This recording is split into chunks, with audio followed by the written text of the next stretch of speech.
menjadi gembala yang baik. Tuhan Yesus adalah gembala yang baik, dan Tuhan Yesus adalah teladan kita. Semuanya anak-anak Tuhan perlu belajar menjadi gembala yang baik. Bagi orang tua, anak-anak mereka adalah jiwa-jiwa atau domba-domba yang harus digembalakan. Bagi guru, anak-anak didik mereka adalah domba-domba yang harus digembalakan. Bagi para pimpinan, bawahan mereka adalah jiwa-jiwa yang dapat mereka gembalakan. Biarlah semuanya kita, baik guru, orang tua, atau pemimpin perusahaan, dan khususnya yang sudah melayani dalam sidang Tuhan, yang ada dalam posisi kepemimpinan, misalnya sebagai pemimpin kelompok sel, apalagi sebagai gembala sidang suatu gereja yang sudah dipercayakan Tuhan, semuanya benar-benar terus bertumbuh menjadi gembala yang baik. Marilah kita membaca dari Yohanes 21 ayat 15 sampai 17. Sesudah Tuhan Yesus bangkit dari kematian dan sebelum ia naik ke sorga, Tuhan Yesus berkata kepada Simon Petrus sampai 3 kali, "Simon, anak Yohanes, apakah engkau mengasihi aku?" Simon menjawabnya, "Engkau tahu bahwa aku mengasihi engkau." Dan Tuhan berkata kepada Petrus untuk tiap-tiap jawaban Petrus, "Gembalakanlah domba-dombaku." Jika kita mengasihi Tuhan, maka haruslah kita mau menggembalakan domba-domba Tuhan yang dipercayakan Tuhan kepada kita. Dalam hidup kita ini, kita dipercayakan Tuhan untuk menggembalakan domba Tuhan sesuai dengan panggilan Tuhan kepada kita masing-masing. Mari kita baca juga Keluaran 18 ayat 13 sampai 26. Keesokan harinya duduklah Musa mengadili di antara bangsa itu, dan bangsa itu berdiri di depan Musa dari pagi sampai petang. Ketika mertua Musa melihat segala yang dilakukannya kepada bangsa itu, berkatalah ia, "Apakah ini yang kau lakukan kepada bangsa itu? Mengapakah engkau seorang diri saja yang duduk, sedang seluruh bangsa itu berdiri di depanmu dari pagi sampai petang?" Kata Musa kepada mertuanya itu, "Sebab bangsa ini datang kepadaku untuk menanyakan petunjuk Allah. Apabila ada perkara di antara mereka, maka mereka datang kepadaku, dan aku mengadili antara yang seorang dan yang lain. Lagi pula aku memberitahukan kepada mereka ketetapan-ketetapan dan keputusan-keputusan Allah." Tetapi mertua Musa menjawabnya, "Tidak baik seperti yang kau lakukan itu. Engkau akan menjadi sangat lelah, baik engkau, baik bangsa yang beserta engkau ini. Sebab pekerjaan ini terlalu berat bagimu. Takkan sanggup engkau melakukannya seorang diri saja. Jadi sekarang dengarkanlah perkataanku. Aku akan memberi nasihat kepadamu, dan Allah akan menyertai engkau. Adapun engkau, wakililah bangsa itu di hadapan Allah, dan kau hadapkanlah perkara-perkara mereka kepada Allah. Kemudian haruslah engkau mengajarkan kepada mereka ketetapan-ketetapan dan keputusan-keputusan, dan memberitahukan kepada mereka jalan yang harus dijalani dan pekerjaan yang harus dilakukan. Di samping itu, kau carilah dari seluruh bangsa itu orang-orang yang cakap dan takut akan Allah, orang-orang yang dapat dipercaya dan yang benci kepada pengejaran suap. Tempatkanlah mereka di antara bangsa itu menjadi pemimpin 1.000 orang, pemimpin 100 orang, pemimpin 50 orang, dan pemimpin 10 orang. Dan sewaktu-waktu mereka harus mengadili di antara bangsa, maka segala perkara yang besar haruslah dihadapkan mereka kepadamu. Tetapi segala perkara yang kecil diadili mereka sendiri. Dengan demikian mereka meringankan pekerjaanmu, dan mereka bersama-sama dengan engkau turut menanggungnya. Jika engkau berbuat demikian, dan Allah memerintahkan hal itu kepadamu, maka engkau akan sanggup menahannya, dan seluruh bangsa ini akan pulang dengan puas senang ke tempatnya." Musa mendengarkan perkataan mertuanya itu, dan dilakukannya lah segala yang dikatakannya. Dari seluruh orang Israel, Musa memilih orang-orang cakap dan mengangkat mereka menjadi kepala atas bangsa itu, menjadi pemimpin 1.000 orang, pemimpin 100 orang, pemimpin 50 orang, dan pemimpin 10 orang. Mereka ini mengadili di antara bangsa itu sewaktu-waktu. Perkara-perkara yang sukar dihadapkan mereka kepada Musa, tetapi perkara-perkara yang kecil diadili mereka sendiri. Dari ayat 21 tadi, kita mengerti bahwa ada orang yang dipercayakan untuk menggembalakan 1.150 10 orang. Seberapa banyak pun orang yang dipercayakan Tuhan untuk kita gembalakan saat ini, apakah hanya 10 orang atau 100 orang atau berapa saja, yang terpenting adalah kita menggembalakannya dengan baik. Seperti yang tertulis dalam ayat 21 di atas, kita yang menggembalakan harus mau bertumbuh menjadi orang-orang yang cakap dan takut akan Allah, orang-orang yang dapat dipercaya, dan orang-orang yang benci kepada pengejaran suap. Teladan kita untuk menjadi gembala yang baik tentunya adalah Tuhan sendiri. Daud tahu Tuhan adalah gembala yang baik. Ini dituliskannya dalam Mazmur 23 ayat 1-6. Mazmur Daud, Tuhan adalah gembalaku, takkan kekurangan aku. Ia membaringkan aku di padang yang berumput hijau. Ia membimbing aku ke air yang tenang. Ia menyegarkan jiwaku. Ia menuntun aku di jalan yang benar oleh karena namanya. Sekalipun aku berjalan dalam lembah kekelaman, aku tidak takut bahaya, sebab Engkau besertaku. Gadamu dan tongkatmu, itulah yang menghibur aku. Engkau menyediakan hidangan bagiku di hadapan lawanku. Engkau mengurapi kepalaku dengan minyak, pialaku penuh melimpah. Kebajikan dan kemurahan belaka akan mengikuti aku seumur hidupku, dan aku akan diam di dalam rumah Tuhan sepanjang masa. Jadi dari Mazmur 23 ayat 1-6 ini, kita mengerti bahwa untuk menjadi gembala yang baik, kita perlu meneladani Tuhan Yesus. Mari kita membawa jiwa-jiwa ke air yang tenang. Inilah keadaan jiwa-jiwa yang digembalakan oleh gembala yang baik. Mereka tidak kekurangan firman, dan mereka ada di dalam damai Tuhan. Ayat yang lain adalah dari Yohanes 10 ayat 1-16. Aku berkata kepadamu, sesungguhnya siapa yang masuk ke dalam kandang domba dengan tidak melalui pintu, tetapi dengan memanjat tembok, ia adalah seorang pencuri dan seorang perampok. Tetapi siapa yang masuk melalui pintu, ia adalah gembala domba. Untuk dia penjaga membuka pintu, dan domba-domba mendengarkan suaranya, dan ia memanggil domba-dombanya masing-masing menurut namanya, dan menuntunnya keluar. Jika semua dombanya telah dibawanya keluar, ia berjalan di depan mereka, dan domba-domba itu mengikuti dia, karena mereka mengenal suaranya. Tetapi seorang asing pasti tidak mereka ikuti, malah mereka lari daripadanya, karena suara orang-orang asing tidak mereka kenal. Itulah yang dikatakan Yesus dalam perumpamaan kepada mereka, tetapi mereka tidak mengerti apa maksudnya ia berkata demikian kepada mereka.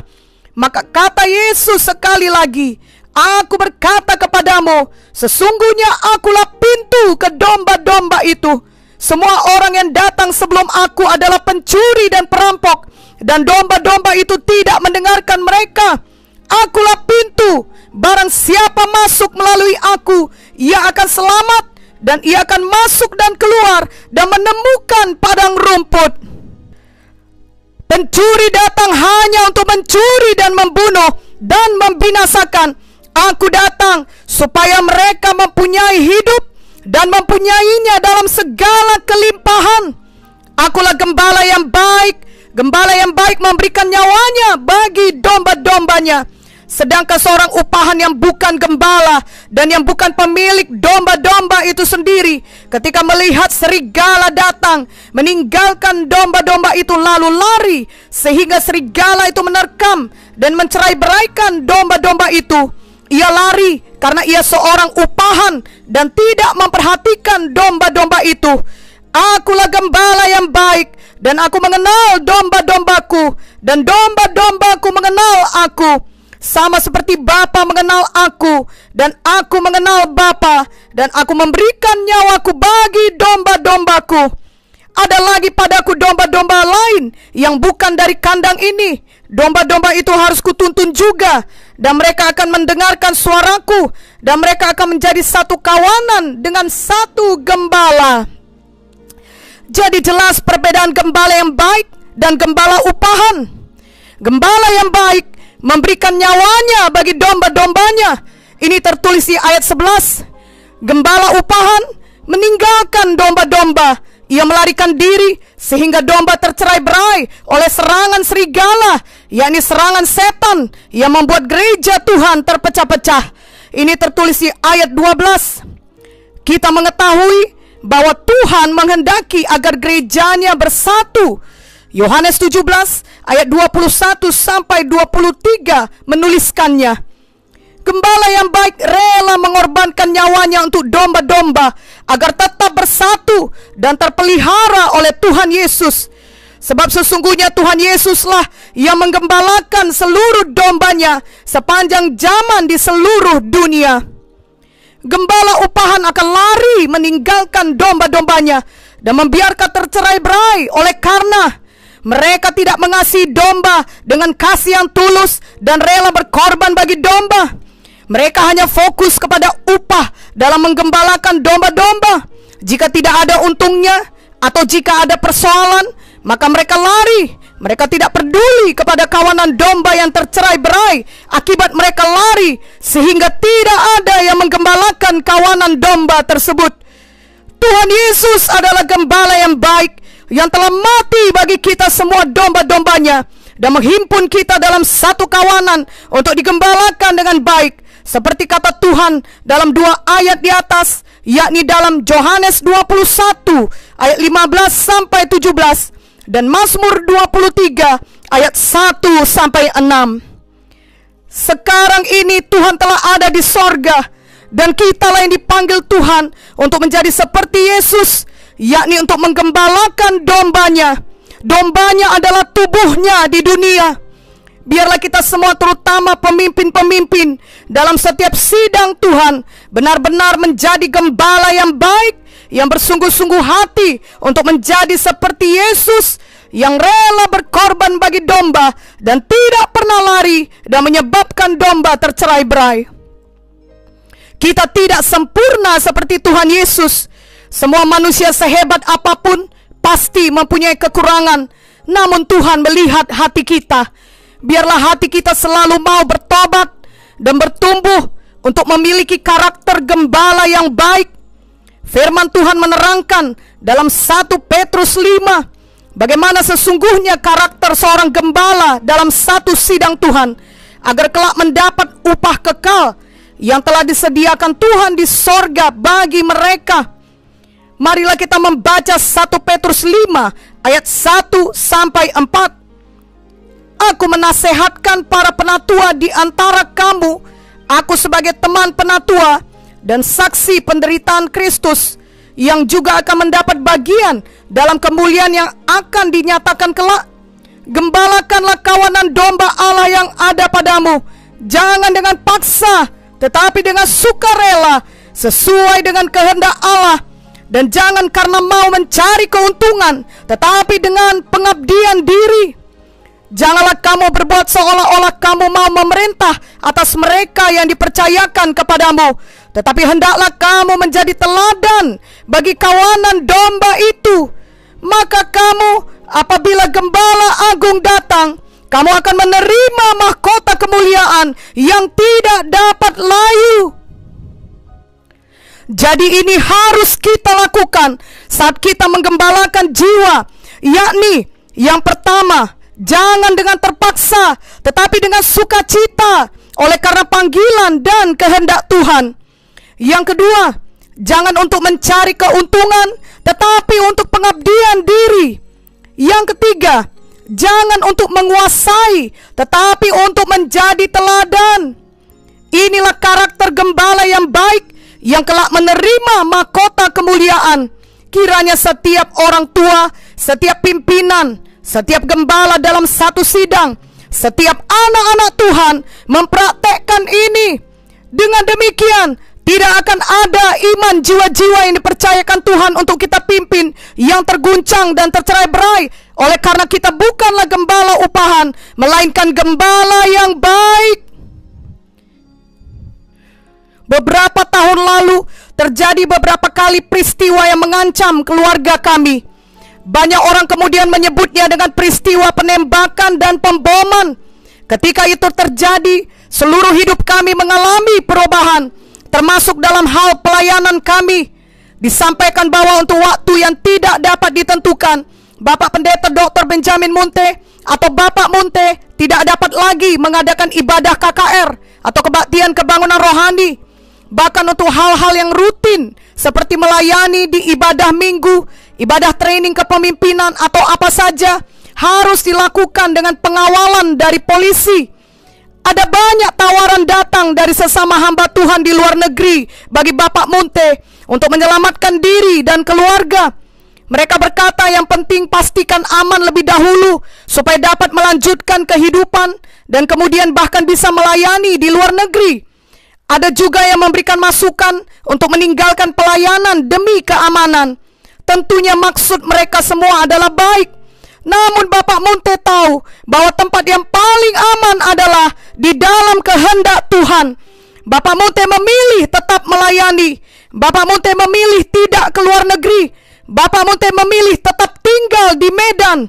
Bapak Munte tidak mau meninggalkan domba-domba Tuhan yang dipercayakan kepadanya, baik sidang Tuhan di Medan dengan cabang-cabang di seluruh Indonesia.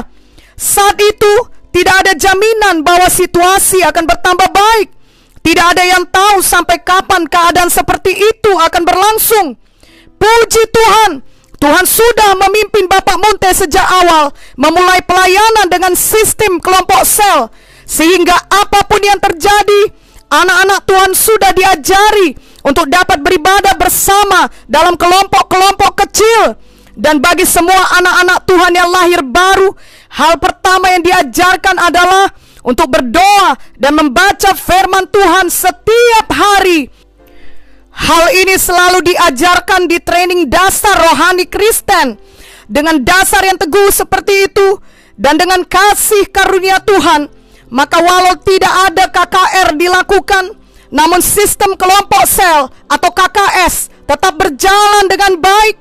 Banyak pemimpin kelompok sel yang melihat teladan Bapak Munte sebagai gembala yang baik, yang rela menyerahkan nyawa bagi domba-domba Tuhan. Itu menggerakkan mereka juga untuk membuat pilihan yang benar, yakni menjadi gembala yang baik bagi jiwa-jiwa di kelompok sel mereka. Setelah beberapa tahun kemudian, keadaan itu berubah, dan sebagai akibatnya pelayanan KKR dan semua pelayanan lainnya dapat dilakukan lagi seperti sebelumnya. Dalam situasi pandemi virus COVID-19 saat ini, kita juga belum dapat melakukan KKR, bahkan belum dapat berkumpul beribadah dalam jumlah besar pada hari Minggu. Namun dengan sistem kelompok sel, kita semua dapat tetap beribadah di rumah-rumah dengan menerapkan protokol kesehatan. Apalagi di zaman sekarang ini, sudah ada kemajuan teknologi melebihi waktu yang lalu, yang semuanya dapat digunakan untuk pelebaran kerajaan sorga. Juga tentunya kita masing-masing dapat berdoa dan membaca firman di rumah kita masing-masing. Janganlah kita memilih untuk mundur secara rohani. Justru mari kita semakin giat hidup untuk Tuhan Yesus. Oleh karena belum semua orang mengerti akan hal itu.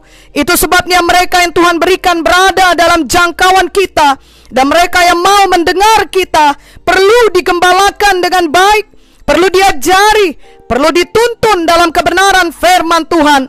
Marilah kita mau menjadi gembala yang baik bagi mereka dengan hati yang tulus, seperti firman Tuhan dalam 1 Petrus 5 tadi. Biarlah kita menggembalakan dengan sukarela oleh karena panggilan dan kehendak Tuhan bagi kita. Kita tidak mencari keuntungan, tetapi mengabdikan diri, dan bahkan kita rela mengorbankan nyawa seperti Tuhan Yesus dan bukan seperti gembala upahan. Juga marilah kita hidup untuk mengasihi dan bukan untuk menguasai orang-orang yang dipercayakan Tuhan kepada kita untuk digembalakan.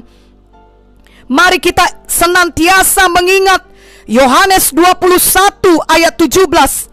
Kata Yesus kepadanya untuk ketiga kalinya, "Simon anak Yohanes, apakah engkau mengasihi aku?" Maka sedih hati Petrus karena Yesus berkata untuk ketiga kalinya, "Apakah engkau mengasihi aku?" Dan ia berkata kepadanya, "Tuhan, engkau tahu segala sesuatu. Engkau tahu bahwa aku mengasihi engkau."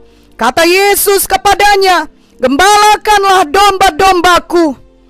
Biarlah dengan rendah hati kita hidup menjadi teladan dan memberkati jiwa-jiwa yang kita layani. Dan marilah kita sungguh-sungguh mengasihi Tuhan dengan segenap hati kita, dengan senantiasa menjadi gembala yang baik bagi domba-dombanya. Amin.